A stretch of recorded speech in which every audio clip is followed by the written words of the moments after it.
Press club ఆవరణ ఎంతో సుందరంగా ఉండాల్సింది పోయి మూతపడటంతో అంటే హోల్డో పెట్టడంతో మందుబాబులకు ఒక నిలయంగా మారింది.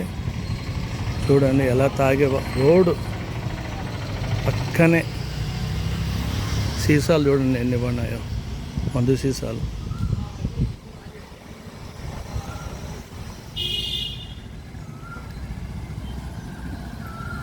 రోడ్డుకు అత్యంత పక్కనే మళ్ళీ 3 టౌన్స్ పోలీస్ స్టేషన్ పరిధిలోనే ఇంత మందు దాగి పారేస్తున్నారు.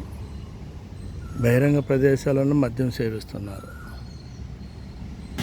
ఈ హోల్డ్ తొలగించడం ఎప్పుడో, తెచ్చుకోవడం ఎప్పుడో, పాత్రికేయులకు ప్రజా సంఘాలకు వేదిక ఎప్పుడవుతుందో చూడాలి. మరి కర్నూలు ప్రెస్ క్లబ్ పట్ల జిల్లా యంత్రాంగం వ్యవహరిస్తున్న తీరు చాలా బాధాకర విషయం.